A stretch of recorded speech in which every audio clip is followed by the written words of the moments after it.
Well, welcome everyone to another edition of Navigating Trump 2.0. This is the show that takes a look at the week that was in Washington, D.C. through the lens of the second Trump administration. Joining me as they do every week, CBN News chief political analyst David Brody and host of CBN's Quick Start podcast, Dan Andros. Guys, busy week once again. I'm exhausted. I don't know about you guys. I'm so tired. Oh yeah. It's been a long and winding week from Monday to Friday here as we're recording late on Friday afternoon. I think what we got to start off with here, of course, is the Jimmy Kimmel thing, all of the fallout from Jimmy Kimmel getting taken off the air on Wednesday, the response by President Trump and the FCC's Brendan Carr. Just to quickly catch people up who have been under a rock and haven't been following this. ABC, of course, suspended Jimmy Kimmel's show just before he was set to air on Wednesday afternoon after comments that he made earlier in the week critical of Trump supporters and the president himself over how they were handling the aftermath of the Charlie Kirk murder and saying they were using it for their political gain.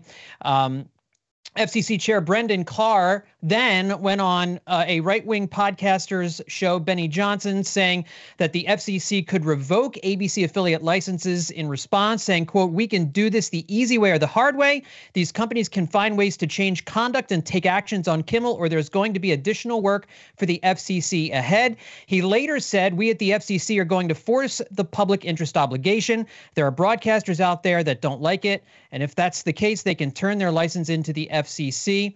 Democrats, of course, leaders in the House responding with their own statement. They said that Carr has disgraced the office he holds by bullying ABC and the employer of Jimmy Kimmel and forcing the company to bend the knee to the Trump administration. FCC Chair Brendan Carr says Sinclair, who has claimed it was one of the affiliate ownership groups that also pulled Kimmel from their airwaves along with Nexstar. This is just before ABC themselves took Kimmel off the air.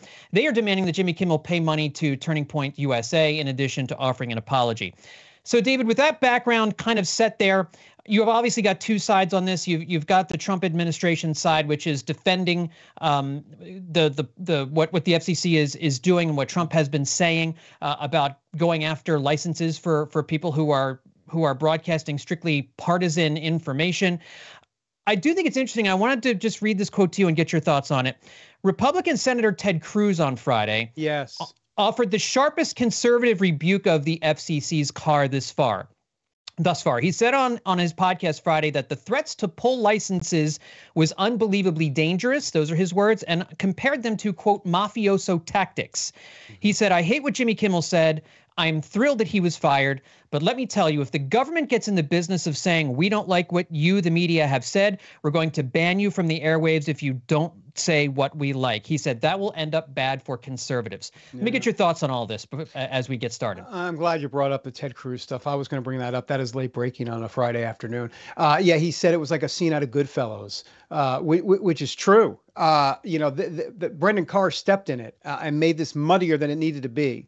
I don't think there's any question about that. I mean, we're going to do this the easy way or the hard way. I felt like, I could hear the accent, like Jimmy Hoffa and the Giants end zone. That's what I was thinking when he was saying that. So that becomes problematic because now you're starting to muddy the water from a government First Amendment issue and a private, company like ABC just doing this unilaterally on their own. And so, because look, normally this should be a slam dunk. I mean, let's be clear. This is not a free speech issue. Okay. This is the liberals like to say it's not. This is an employment and contract issue, or I should say legal issue, if you will. In other words, ABC as a private employer gets to fire Jimmy Kimmel for conduct that they don't agree with, or they don't believe he should have said.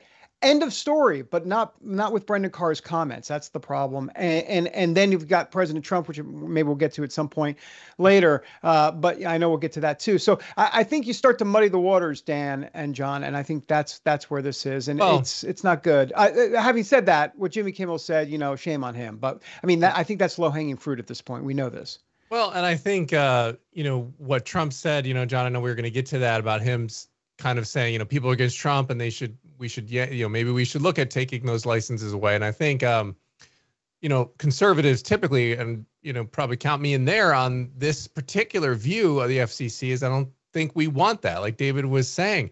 But I think Trump and Carr sort of kind of stepped in the way of what was sort of a winning moment, if you want to call it that, for conservatives, right? Because here you had ABC already doing what they probably would like to see. Like Ted Cruz said, I'm thrilled that, Kimmel his show's been, he said fired, but I think it's been suspended indefinitely is kind of probably the more accurate term. But this is all happening on its own. And then so by him saying those comments, it allows, or at least opens the door for Jimmy Kimmel and Stephen Colbert to come out and say, we are all Jimmy Kimmel, which honestly, even ridiculous. If Trump was the one taking Kimmel off the air, it's so, I'm going to say, I honestly thought that was disgusting because you couldn't find that level of, drama on Charlie Kirk's murder, a guy who was murdered for what he believed. But then when you think, your cushy multi-million-dollar late night job is on the line, well, now all of a sudden we're all in the fields. I mean, I thought it was just very distasteful, putting it mildly. But I think that they sort of kind of fell all over each other in a moment that could have been one that was a little more unifying for the right. Yeah, and if I could just quickly add, not to go off on a tangent with Democrats and Kimmel, but this is what they're going to be on a hill to die for, so to speak. Jimmy Kimmel. After what we saw with the Charlie Kirk thing, I'm not suggesting they're going to go, wild for Charlie Kirk. I get that to a degree, but this is their thing. And let me just say that the House GOP also, don't forget, passed this resolution in honor of Charlie Kirk, and 58 Democrats voted against it. 58 Democrats voted against honoring Charlie Kirk. I understand why they did it. I looked at the language. That's tough language for Democrats to swallow because they were honoring Charlie Kirk as a courageous patriot who made such a difference in the movement at Turning Point USA. And I don't think Democrats wanted to sign on to that. And AOC just absolutely ripped Charlie Kirk on the floor of the House today. But this is where Democrats are, and I don't know. It was really hard to watch. If you get a chance, if you watch AOC's speech about Charlie Kirk on the House floor, it was absolutely disgusting.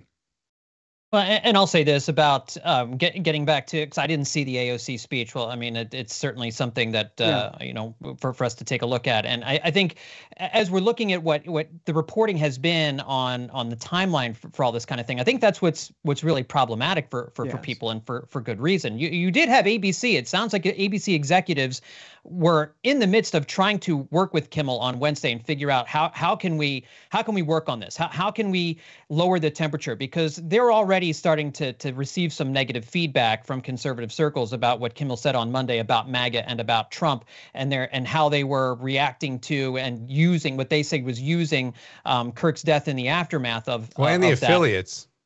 Well, that's where the water gets muddied, as you're talking about, because you have Sinclair and Nexstar, these major corporations that own dozens of local markets by themselves all across the country. And you have, specifically with Nexstar, they're trying to negotiate a deal with Tegna to acquire an even larger swath of these local networks across the country. And in order to do that, they need the FCC to issue a waiver to allow them to control that many networks, because there are rules in place that prevent one company from controlling that many local networks.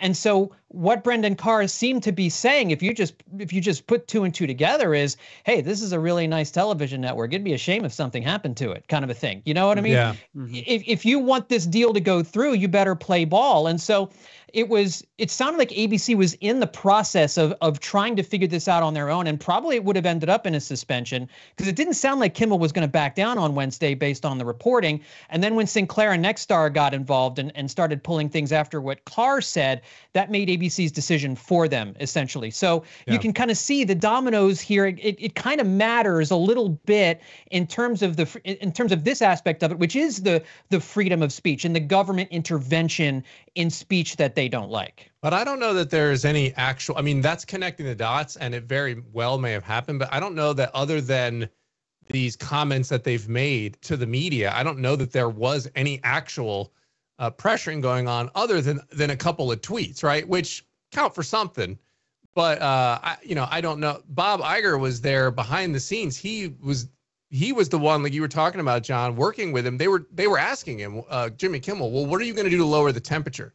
Right. Because Iger's whole disposition right now with Disney is he doesn't want to get into the political mix. That's why they didn't buy X. They didn't buy Twitter at the time when Elon did, because he's like, I don't want to be in the middle of the political warfare. So he's trying to get out of that, even from like the far left stuff that keeps going on over there. Like, so he doesn't want to be, apparently, at least according to the reports, in the mix of that. And so when Kimmel said, I'm not backing down from this, from these claims, I'm not kowtowing, that's when he was kind of like, okay. And then the affiliates were saying, well, we're all annoyed because of what he said. And then Iger knowing, okay, they're already unhappy. Kimmel's saying he's not going to issue an apology of some sort. And so the decision was sort of made. But putting all those comments out in public, I think, gives the left sort of an out for this. But I'll just add this one last thing, and I'll stop filibustering here, David. But it's not the FCC. But again, like we'll talk about the hypocrisy game. The left has no leg to stand on here because we all saw the Twitter files, we all saw the X files, and the federal government went after all these social media platforms and threatened over disinformation, which was things the government didn't like, and they were going to punish them for it. And so what happened on social media? All of us in the content business have had to deal with the things you could say and couldn't say because of our lovely government censors who interfered with Facebook, Instagram, and everything else. Yeah, one small little addendum here as well. Something to just think about. If you're an ABC executive at the top, hashtag lawsuit. Because let's remember, ABC just lost, what was it, $16 million? I mean, Trump won $16 million there. CBS lost, what was it, $15 million? The Trump administration / conservatives are on the prowl. They're on the prowl to take these networks down financially and otherwise. So I guarantee you that was also a consideration by ABC. They'll never say it, but that's the truth. Well, and I think this all just leads us to part of it. You guys are hinting or saying this is like the Trump administration and the president, they are, like you said, they are on the prowl. They're going after this. And that's why I think, what the president said this week, he said a couple of different things this week that I think are really notable. And I would even venture to say, based on, if we don't want government to get involved in the policing of content on broadcast television, which I think we can all agree is something that would probably come back to bite the Republicans when Democrats regain control of government at some point in the future, because I don't think any of us are naive enough to think that Republicans are going to control the White House and Congress forever. The problem that you run into here is that, let's just say that happens. Let's say the Democrats take over the Congress at some point here soon, and you get a Democratic president in the White House. What's to stop them from appointing an FCC commissioner from going after right-wing talk radio? All of the right-wing talk radio hosts that are out there that are subject to the FCC. If you start playing this game now, I get it. Washington is a you did this to me, I'm going to do it to you. I mean, everything we teach our kids about how to deal with people who do things to us we don't like, it totally gets ignored in politics. And so I understand that's the world we live in. But eventually, it's like the nuclear option in the Senate. It's like so many other. You do this to me, it's gonna get returned back to you tenfold at some point. We know it will, because Democrats had threatened for years, as someone who worked in the talk radio business for a long time myself. The fairness doctrine was threatened over and over and over again. They didn't actually follow through with it, but the Obama administration, I mean, spying on Fox News journalists, all that sort of stuff. I mean, they pushed all those lines already. So yeah, and so that's why I think a lot of people on the MAGA side, on the Trump side right now, cheer on some of this stuff because they're sick of it, perceived abuses of it on the other side. But you're right. If the right then decides we're willing to engage in these things we've been calling out the left for so long, well, then it's just, no holds barred at that point. Mm-hmm. I guess the one thing I'd say is I know a lot of folks on the left are saying, oh, now the what do you call it? The conservatives are into cancel culture, and all of that type of stuff. Now, I don't know if we want to talk about that independently, because I know a lot has to do with Charlie Kirk and some of the firings that have taken place because of some of the comments people have said about Charlie Kirk. But, conservatives, interestingly, are coming back saying it's not cancel culture, it's consequence culture. There's a difference. And I see what they're saying. And by the way, that's a talking point. If you go on X, you see consequence culture everywhere. That's the GOP, Republican, conservative rebuttal to cancel culture. But I see what they're saying. They're saying this isn't cancel culture. We're not doing the same as liberals. Jimmy Kimmel made actual comments in real time, and that's a consequence of what he did. Just like the Charlie Kirk, people that are taking issue with Charlie Kirk after he was assassinated. They're saying there's consequences to your actions, whereas cancel culture, they're saying the difference is with cancel culture that in essence it's people looking for stuff, going back 10 years, 15 years, finding stuff to sink people and push an agenda. That's the difference. Yeah, I do think I did want to get into the cancel culture thing too a little bit here, because I agree with you. I don't think it really factors into the Jimmy Kimmel part of what's been happening over the course of the last week. But I think when I think about cancel culture, and you're right, David, a lot of that did have to do with going back in time and unearthing. A comedian does a set from 20 years ago that today is considered insensitive. Well, now that guy can't host the Oscars. I mean, I think that's things along those lines. People being refused jobs or promotions or whatever it is because of things they said or did many years ago. But it also did have some real world current event type situations where people said things in real time and there were consequences for it. What I don't like about what we're seeing with some of the things that Vice President JD Vance has said, it's like, hey, we don't believe, if you see things out there where people are talking, go get people fired, get people, go contact their employer. It's what has become the mob mentality that we see online right now of trying to unearth things on social media. And people have to understand, with social media, with X, with Facebook, it's as if you are releasing public statements, right? I mean, like before, you could just say things to somebody in a bar or someplace, and it's out of your mouth, and then once it's in the air, it's gone. Now everything's a written statement, and so you have these written statements that are just out there that people can go and they can grab, and so certainly employers have the right to fire and furlough and lay off or whoever they want based off of something that might reflect poorly on their business. And if somebody says or does something that's inappropriate, it's their right to fire them most of the time. There's certain laws against certain things. But what I find problematic is that it seems now conservatives are doing some of the things that liberals were doing during cancel culture, which is getting kind of like a mob mentality of looking for things, going out of their way to go try and get people fired because they're saying things as gross and egregious and terrible as they might be, don't necessarily, I mean, it's just the mentality of we got to get these people and get them in trouble. And that's kind of where I see the cancel culture, where I see it equating to what we experienced during the Biden administration. Yeah. Well, I mean, I'm sorry, go ahead, Dave. No, Dan, I want to hear you. I will say I don't. It's an interesting one because I will say I don't like. I mean, I wouldn't ever, even if I saw somebody saying horrible stuff, I'm not going to sit out there and chase him. I'm not going to be the guy that does that. I'm just not interested in doing that. But at the same time, I've always had a policy of, and maybe I'm not perfect on it 100% of times. I don't post a whole lot on X or on social media.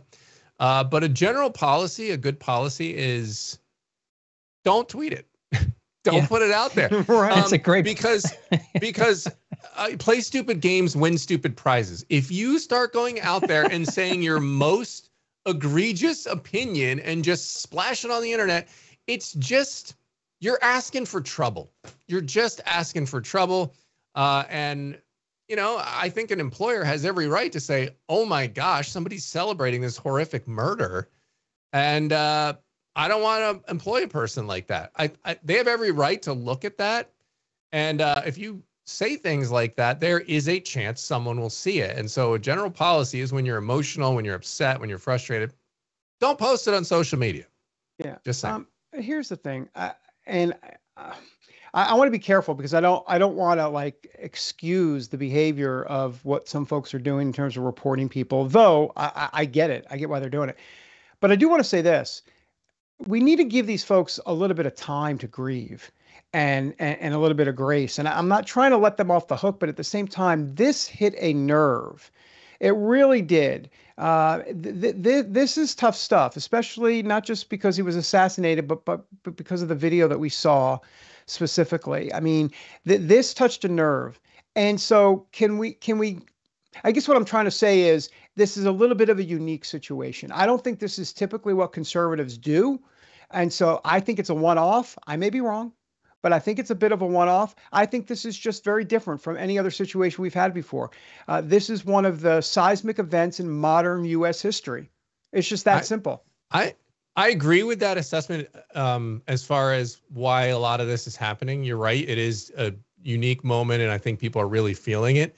But I do think there's also a backlash from it happening on the left so many times. Remember the kid, I'm forgetting his name, but the one who was smiling on camera and CNN Nick, whatever. Yeah. The Catholic kid. There was him. The kid at the Chiefs game who was wearing the Chiefs stuff, and they try to cancel him. Like things like that have gone on now for years. And, both no side's immune to this, but I think at least people on the right perceive some of the more egregious examples of cancel culture from the people on the left, particularly because, and the reason why it has more weight on the left is because they typically control a lot of the sectors of life. So look at any political causes in major pro sports leagues. You ever see a pro-life thing on the backs of the jerseys of the NBA players? It never happens. It's always liberal politics in Hollywood, in pro sports. And so I think, and then you go against that and you get canceled, right? So I think there's just that feeling of just, okay, we're done with this. We're done with this. And this incident, so horrible, maybe the straw that broke the camel's back. And John, I mean, two wrongs don't make a right, but let me just push back a little bit on what you say. Okay, two wrongs don't make a right. There's a disclaimer. But at the same time, where is the media, AKA the left? Where are they now talking about, well, both sides do it? Like the Catholic kid and, this person and that. I mean, liberals do this all the time, but that wasn't part of the coverage. The coverage was, those MAGA conservatives, they're just horrible for doing this. And it was just one-sided. So we get the two sides argument when it comes to Charlie Kirk and the assassination. Oh, let's talk about the state legislator that was murdered in Minnesota. We get that two sides argument from the left, but we don't get the two sides argument from the left on this. Something to consider.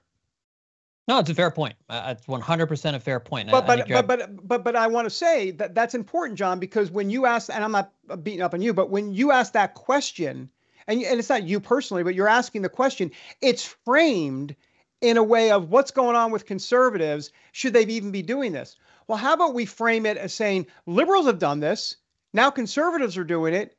Is it okay for both sides to do this? Something like that, rather than let's talk about conservatives. Okay, well, hold on. How about we talk about liberals too? And once again, I'm not saying two wrongs make a right, but there's not the full context is my point.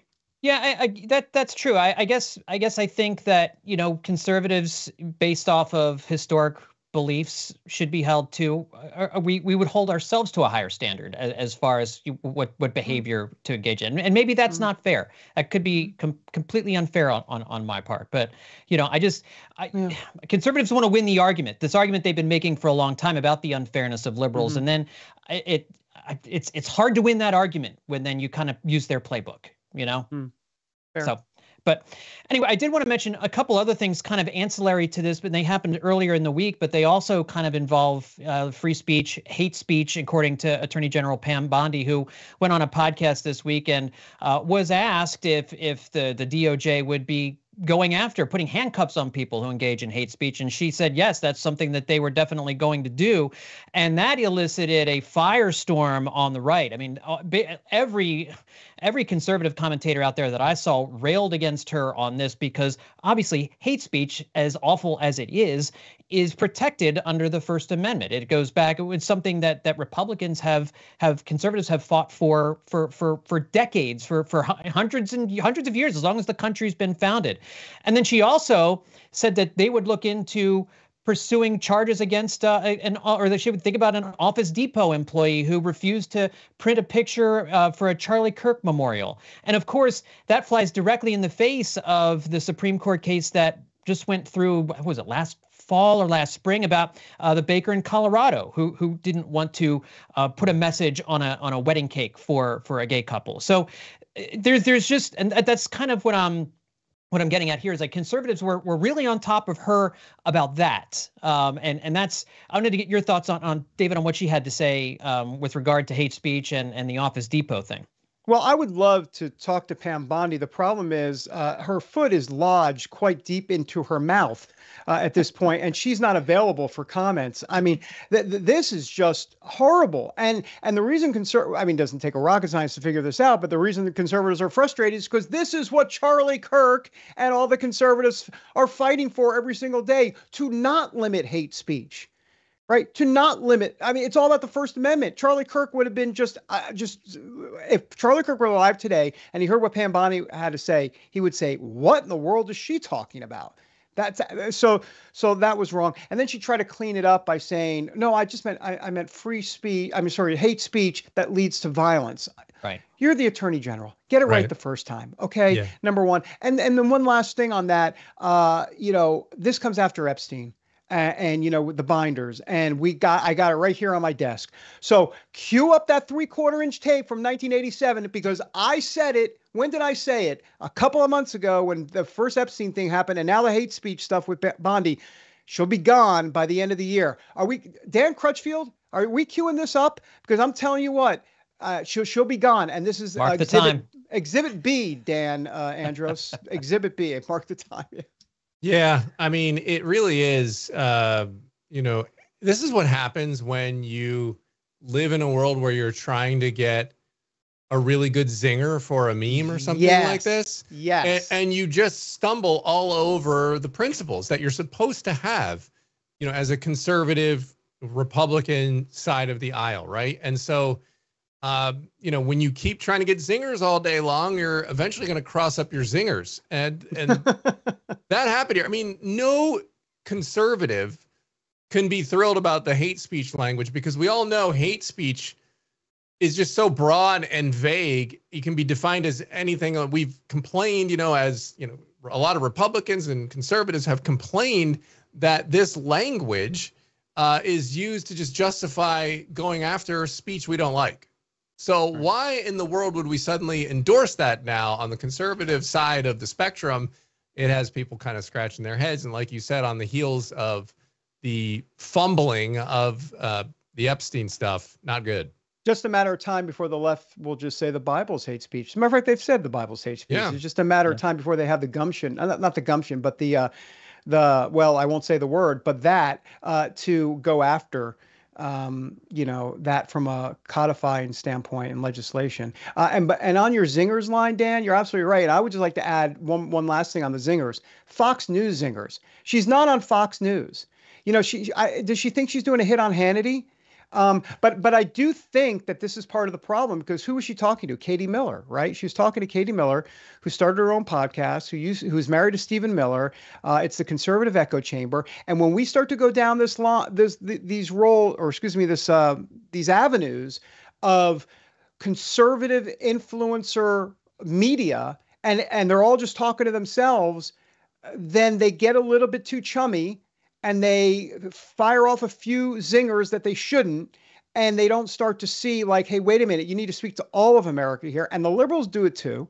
But the conservatives, I think, have a worse problem on this, personally.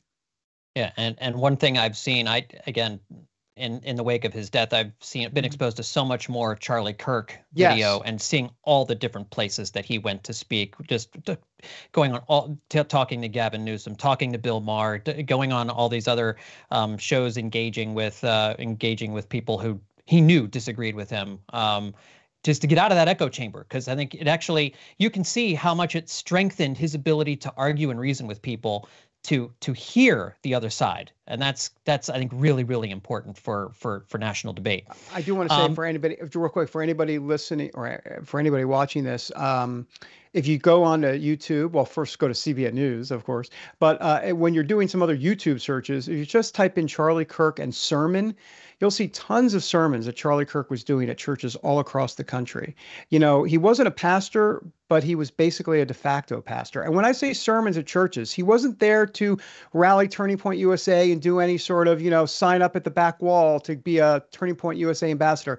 He took out the Bible and he preached from the Bible. He was literally preaching God's word in church after church around this country. Everybody talks about Turning Point USA and the college tours, but don't let that be lost.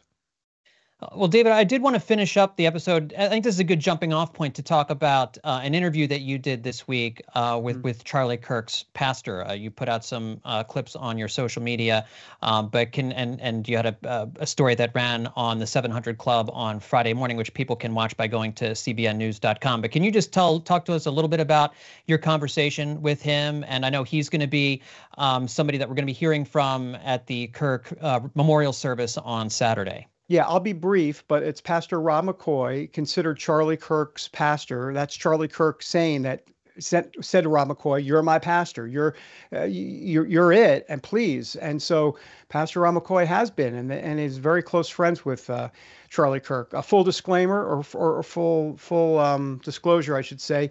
I'm really good friends with Rob McCoy. I've spoken at his church quite a few times, and I know Rob, and he's been a personal friend and mentor, actually, to me.